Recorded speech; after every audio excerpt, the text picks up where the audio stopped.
Hello, Math 1324 students. As you start Chapter 5 and you are learning or perhaps relearning about simple interest and compound interest in the first two sections, I'd just like to point out a few things that seem to trip up a lot of 1324 students that I've noticed over the past 5 semesters of teaching the class. Okay, so one of the things that trips students up is getting used to the vocabulary, but also the mentality behind this financial math section, right? It's essentially the whole chapter is about borrowing or lending money, depending on your point of view. And the overriding idea is this, that when there is a loan of some money, or an investment in an account, there's always some initial amount that goes into the account that gets called the principal, okay? So if we're talking about a loan, this would be the amount initially borrowed.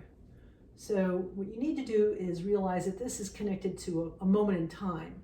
When that account is opened, the clock starts ticking, that's considered time t equal to 0. And if it's a loan and you borrow $10,000, and that's your principal, then at the amount in the account at time t equal to 0 is that principal. That's how much you owe back, right? If they give it to you and you give it right back, you would just owe them the amount that they lent you, all right? So over time, you pay a kind of rent for the privilege of them having just handed you that principal, right? That rent that you pay is called the interest. So the word interest gets used as a noun, an adjective, and a verb. No, just a noun and an adjective in this course. So the interest is referring to the amount that you pay over the course of the loan for the privilege of having their principal amount of money. That principal that they lent you plus the interest they're charging you for having their money should equal the amount you pay back. That's the mentality behind it. So this amount at the end of the term of the loan, like let's say it's supposed to be a loan for 2 years, then here's time t equal to 2 years.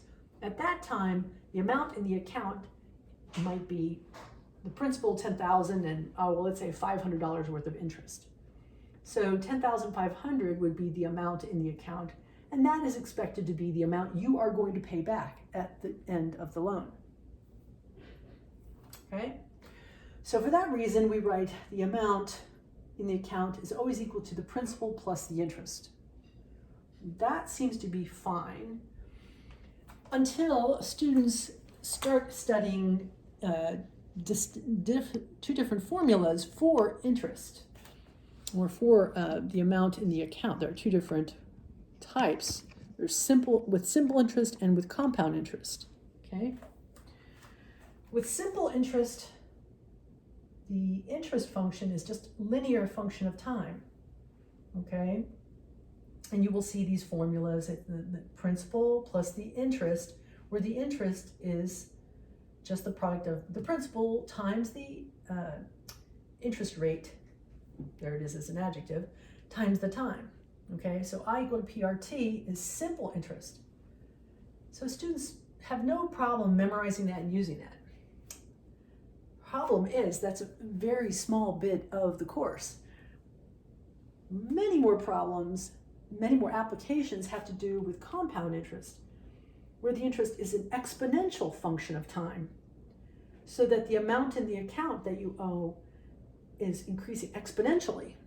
And that's why you were just studying graphs of functions and linear functions versus exponential functions, so that you would understand this point. Notice that for compound interest, we have a different formula, where t for time in years, it's always years, is in the exponent. Okay, so it's an exponential function of time. Over here, I does not equal to PRT. Okay, so I does not equal to PRT in most situations where people are talking about compound interest.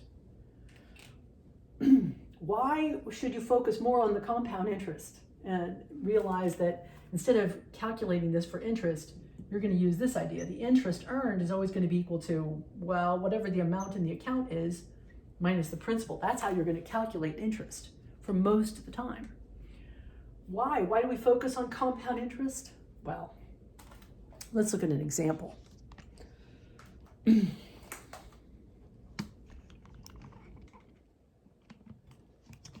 So using your graphing calculator, you can compare almost the same principal, amount of time, the loan, same APR, the difference between simple versus compound interest. Trying to get you in a place where you're not going to see all that glare, sorry. Excuse the motion. That should be good. Right. Okay. So suppose you borrow $10,000 for X number of years. And let's say that whether you're using simple or compound interest, it's an APR of 7%. Okay. Which makes you write R is equal to 0.07. And so if you plug into your calculator, Y1 equals 10,000, that's the principal, times 1 plus R times T, right? That's the formula for simple interest. But under Y2, if you put in compound interest, 10,000 times the quantity, 1 plus R over N, where N is the compounding rate. Let's say that you're compounding quarterly in this example. That implies N is equal to 4.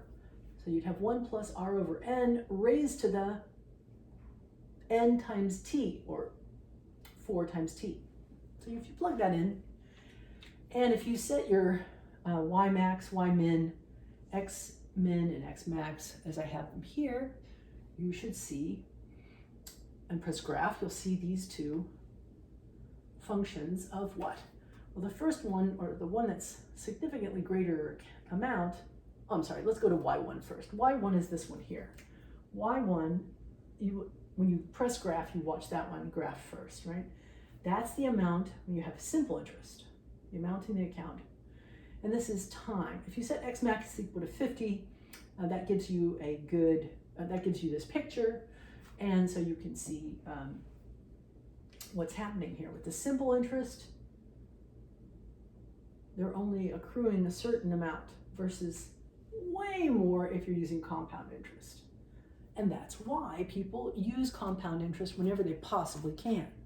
So if any kind of situation is talking about an APR or some sort of some kind of interest, then you should assume that's going to be compound interest, unless somewhere in there, or somewhere in the which type of application you're doing specifies that it's only simple interest. Okay, so again, I'm trying to get you guys to see the beauty of using these things and how it reduces the amount of labor you spend on these things, amount of time you spend on these things. I don't know if you can see that graph. I'm hoping, yes, you can see that now. That's good lighting for that. So there's the exponential function just taking right off. I'm going to point out that you can use trace to get an idea of the difference between these two. So let's see. Right here, trace is at X equal to 26.67, so that's about 27, and Y, at first, it's if you press trace, it'll go to Y1. So Y1 is equal to about 29,000. So 29,000.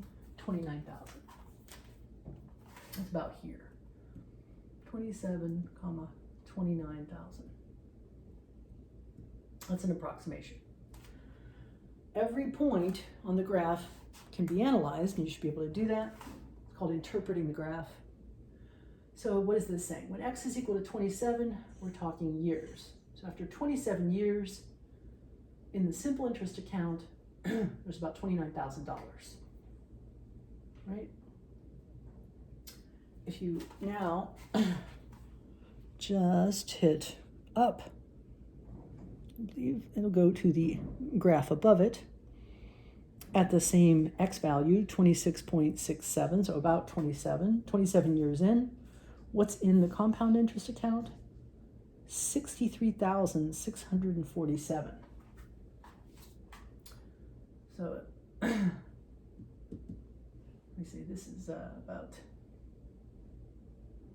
$64,000. Okay. You can see that 27 years in, we're making twice as much, more than twice as much in the exponential using compound interest, right? So again, the only reason I'm bringing this up in particular is that students have a tendency, once they see that formula, I is equal to PRT, and then whenever they see the word interest after that, kind of like a machine, they want to say, oh, okay, interest is always equal to PRT. But that's not the case, all right? If I write over here, I equal to PRT, and compare it with the interest in the two accounts, okay? All right, so quick question. What's the interest at time t equal to 0? Without any computation, just say, oh, interest is 0, right? No time paying rent for having the money has transpired, so there's no interest. What's the interest? Well, what is I equal to PRT when t is equal to 10? Okay, that's going to be 10,000 times 0.07 times 10. What is that? Let's see, this is 10 to the 4 times, that's times 10. That's 10 to the 5 times 0.07. So that's, moving that over 5 spots, gives us this 7,000. And sure enough, with simple interest, the amount in the account after 10 years is the original 10,000 plus the 7,000 interest. So this is simple interest, right? Let's figure out what the interest is on the compound interest account. After 10 years, there's $20,016 in the account. If the principal was 10,000, how much has the compound interest account earned? What's the interest here? So if I do another I here for compound, right? To calculate it, I'm simply going to take, I'm going to use this formula, that for compound interest is calculated as the amount in the account minus the principal. That's the easiest way. So the amount in the account is 20,016 minus the principal, which was 10,000. The difference is $10,000. So is there a difference? Even after 10 years, you can see much more interest earned on compound interest than in simple. So if you're dealing with compound, like most accounts are, because most people want their money to grow exponentially, you're going to be taking I as equal to the amount in the account minus the principal. Use that, okay? Do not just assume it's always this one. Yeah, that's it.